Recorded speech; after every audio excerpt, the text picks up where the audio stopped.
Hola a todos, bienvenidos a nuestra inmersión de hoy. Nos adentramos en un tema que me ha dejado completamente perplejo. Interesante. La oleada de actividad militar y policial en Colombia bajo el mandato del presidente Gustavo Petro. Ah, sí. Es un giro de los acontecimientos bastante inesperado, ¿no crees? Después de todo, Sí. llegó al poder con la promesa de negociaciones de paz, un contraste bastante marcado con su pasado como guerrillero. Desde luego, la situación actual presenta una paradoja fascinante. Tenemos a un presidente que abogó por el diálogo y la reconciliación, pero que al mismo tiempo está supervisando una escalada de acciones militares contra diversos grupos armados. ¿Cómo podemos interpretar esta aparente contradicción? Exactamente, ahí está el quid de la cuestión. Para comprender mejor este escenario tan complejo, vamos a analizar un informe que detalla varias de estas operaciones. Y déjame decirte que el informe no se anda con rodeos. En un momento dado, incluso escribe a las Fuerzas Armadas y a la Policía colombiana como desatadas bajo el mandato de Petro. Esa palabra desatadas es bastante gráfica, ¿verdad? Y creo que refleja la intensidad y la determinación con la que el gobierno de Petro está abordando el tema de la seguridad. Pero como bien ha señalado, esto no significa que haya abandonado su objetivo de alcanzar la paz. De hecho, el informe sugiere que estas operaciones militares podrían ser parte de una estrategia más amplia para presionar a los grupos armados a negociar desde una posición de debilidad. Ajá. Es como si Petro estuviera jugando una partida de ajedrez a varios niveles, utilizando tanto la fuerza como el diálogo para lograr sus objetivos. Pero antes de adentrarnos en las posibles estrategias, me gustaría que echemos un vistazo a las operaciones específicas que se mencionan en el informe. Me parece perfecto. ¿Por dónde te gustaría empezar? Bueno, la Operación Jamundí, una intervención militar a gran escala en la región del Naya, me llamó mucho la atención. ¿Puedes contarnos un poco más sobre esta operación y por qué es tan importante? Claro que sí. La región del Naya es un territorio estratégico para el narcotráfico y ha estado bajo el control de las disidencias de las FARC lideradas por Iván Mordisco. La operación Amundí busca precisamente arrebatarles el control de esta zona clave y debilitar su capacidad de operar. Entiendo. Es decir, el gobierno está atacando directamente una de las principales fuentes de financiación de las disidencias. Pero, ¿cómo encaja esto con la búsqueda de la paz? ¿No podría generar un mayor resentimiento y dificultar las negociaciones? Es una pregunta válida. Y aquí es donde entra en juego la complejidad de la estrategia de Petro. Es posible que esté buscando asestar un golpe contundente a las disidencias para obligarlas a sentarse a la mesa de negociaciones con una actitud más conciliadora. Ya veo. Es una apuesta arriesgada, sin duda. Y hablando de riesgos, el informe también menciona la operación Perseo que se llevó a cabo en el Cañón del Micay contra grupos armados. ¿Crees que se puede establecer alguna comparación entre ambas operaciones? Sin duda hay paralelismos interesantes. La operación Perseo fue un éxito rotundo para el gobierno colombiano y se la considera un modelo a seguir para este tipo de intervenciones. Si la operación Jamundí logra resultados similares, podría reforzar la idea de que Petro está utilizando la fuerza como herramienta para allanar el camino hacia la paz. Es un punto interesante. Hablando de éxitos, el informe también destaca la captura de varios líderes de alto rango de diferentes grupos armados. Esto contrasta con la estrategia de gobiernos anteriores que a menudo se centraban en la captura de operativos de bajo nivel. ¿Crees que este cambio de enfoque es significativo? Absolutamente. La captura de líderes de alto perfil tiene un impacto simbólico y estratégico mucho mayor. Por un lado, debilita la estructura de mando de los grupos armados.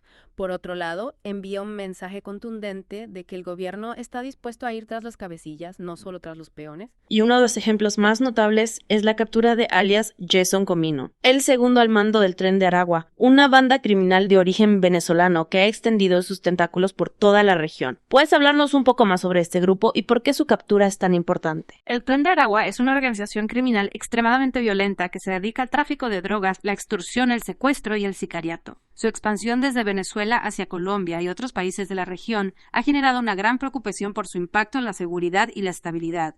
La captura de Jason Comino es un golpe significativo contra esta organización, pero es importante recordar que el Tren de Aragua es una hidra de múltiples cabezas. Cortar una cabeza no significa que la bestia haya sido derrotada. Tienes toda la razón. La lucha contra el crimen organizado transnacional es una tarea compleja y de largo aliento, y en el caso de Colombia se complica aún más por la presencia de otros grupos armados como el ELN. Cierto. El informe también menciona una serie de operaciones exitosas contra el ELN en Arauca y Bolívar, con un alto número de bajas infligidas a la guerrilla en un corto periodo.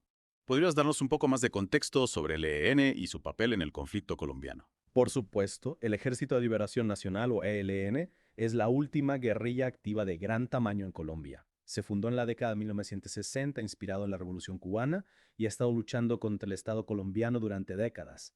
A diferencia de las FARC que se desmovilizaron en 2016 tras un acuerdo de paz, el ELN ha mantenido su lucha armada, aunque ha participado en varios procesos de diálogo con el gobierno. Entiendo. Entonces, estas operaciones representan un desafío directo a una de las últimas fuerzas guerrilleras que quedan en el país. Pero, ¿cómo se compatibiliza esto con la voluntad de diálogo que ha expresado Petro? Es una pregunta que muchos se hacen. Y la respuesta, como suele ocurrir en estos casos, es compleja y matizada. Es posible que Petro esté buscando debilitar al ELN militarmente para obligarlo a negociar en serio. O puede que esté respondiendo a presiones internas, ya que el ELN ha continuado con sus ataques y actividades criminales incluso durante los periodos de diálogo. Ya veo. Es como si estuviera caminando por una cuerda floja, tratando de equilibrar la necesidad de seguridad con el deseo de paz.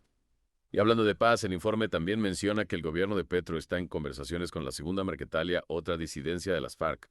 ¿Puedes explicarnos quiénes son y por qué se han separado del acuerdo de paz? La Segunda Marquetalia está liderada por Iván Márquez, uno de los negociadores del Acuerdo de Paz de 2016. Sin embargo, Márquez y otros disidentes abandonaron el proceso de paz en 2019, alegando que el gobierno no había cumplido con su parte del acuerdo y que estaban siendo perseguidos. Su regreso a la lucha armada ha complicado aún más el panorama del conflicto colombiano. Es decir, que tenemos a un grupo que firmó el acuerdo de paz, pero que luego decidió volver a las armas. Es un giro de los acontecimientos bastante desalentador. ¿Crees que hay alguna posibilidad de que la Segunda Marquetalia vuelva a la mesa de negociaciones? Es difícil de predecir. Las motivaciones de la Segunda Marquetalia son complejas y su desconfianza hacia el gobierno es profunda. Sin embargo, Petro ha expresado su voluntad de dialogar con todos los grupos armados, incluyendo a la Segunda Marquetalia. Si se dan las condiciones adecuadas, es posible que se reabran las conversaciones. Esperemos que así sea, porque la verdad es que la situación en Colombia es bastante preocupante. El informe no solo describe operaciones militares y capturas de líderes, sino también el impacto devastador del conflicto en la población civil. Se habla de víctimas civiles de desplazamientos forzados de comunidades enteras atrapadas en el fuego cruzado. Es cierto, el coste humano del conflicto es inmenso y no podemos olvidarlo. Cualquier estrategia de seguridad, por efectiva que sea desde el punto de vista militar, debe tener en cuenta el bienestar de la población. De lo contrario, corremos el riesgo de perpetuar el ciclo de violencia y sufrimiento. Totalmente de acuerdo. Y precisamente por eso me parece tan importante analizar la estrategia de Petro en profundidad. ¿Está realmente buscando la paz o simplemente está utilizando la fuerza para consolidar su poder? ¿Está logrando un equilibrio entre la seguridad y el diálogo o está agravando el conflicto? Son preguntas difíciles y no hay respuestas fáciles, pero creo que el informe nos ofrece algunas pistas. Por un lado, vemos una clara voluntad de utilizar la fuerza contra los grupos armados que se niegan a negociar o que continúan con sus actividades criminales. Por otro lado, vemos un compromiso con el diálogo y la búsqueda de soluciones pacíficas. Es decir, que Petro está jugando a dos bandas, utilizando la fuerza y el diálogo como herramientas complementarias. Pero, ¿está funcionando esta estrategia? ¿Está acercando a Colombia a la paz o le está alejando aún más? Para responder a esa pregunta, tenemos que analizar los resultados concretos de las acciones de Petro. Han disminuido los niveles de violencia, han mejorado las condiciones de vida a la población civil, se han logrado avances en las negociaciones de paz. Estas son las preguntas clave que debemos hacernos para evaluar la efectividad de la estrategia de Petro. Y para responder a esas preguntas necesitaremos más información, más análisis, más tiempo para observar cómo se desarrollan los acontecimientos. Lo que está claro es que la situación en Colombia es compleja y llena de matices, y que no se puede reducir a simples eslóganes o narrativas preconcebidas. Exacto. La realidad es siempre más compleja que cualquier teoría o modelo. Y para comprenderla, necesitamos mantener la mente abierta, ser críticos con la información que recibimos y estar dispuestos a cuestionar nuestras propias ideas preconcebidas. Tienes razón. La situación en Colombia requiere un análisis cuidadoso y una mente abierta. Y precisamente por eso este informe me ha dejado con más preguntas que respuestas. Por ejemplo, el informe menciona que el gobierno de Petro está trabajando para dificultar que los grupos armados sobornen a funcionarios. ¿Crees que esto podría ser un factor clave en los éxitos recientes de las fuerzas de seguridad? Es una posibilidad que no podemos descartar. La corrupción ha sido un cáncer que ha corroído las instituciones colombianas durante décadas y ha facilitado la expansión del crimen organizado y la violencia. Si el gobierno de Petro está logrando cortar las redes de corrupción, esto sin duda debilitaría a los grupos armados y fortalecería la capacidad del Estado para hacerles frente. Sería un avance significativo, sin duda. Pero me pregunto, si no será una tarea titánica teniendo en cuenta la profunda penetración del narcotráfico y la corrupción en la sociedad colombiana. Desde luego, no será fácil. Pero el hecho de que se esté hablando de este tema y de que se estén tomando medidas concretas para combatir la corrupción ya es un paso en la dirección correcta. Y si se logran resultados tangibles en este frente, podría tener un impacto positivo en la búsqueda de la paz. ¿En qué sentido? Piénsalo de esta manera, si los grupos armados pierden la capacidad de comprar la lealtad de funcionarios corruptos, se verán obligados a depender más de la fuerza y la violencia para mantener su poder.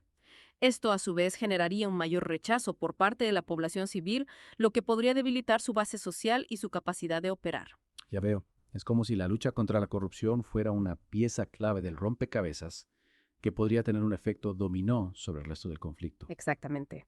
Y es por eso que es tan importante analizar la estrategia de Petro en su conjunto, teniendo en cuenta todos los elementos que la componen: las operaciones militares, las negociaciones de paz, la lucha contra la corrupción, la atención a las víctimas del conflicto, entre otros. Pero me sigue intrigando la aparente contradicción entre la mano dura que está mostrando Petro contra los grupos armados y su compromiso con el diálogo y la reconciliación. ¿Cómo podemos conciliar estas dos caras de su estrategia? Creo que la clave está en entender que la paz no se construye de la noche a la mañana y que a veces es necesario utilizar la fuerza para crear las condiciones necesarias para el diálogo.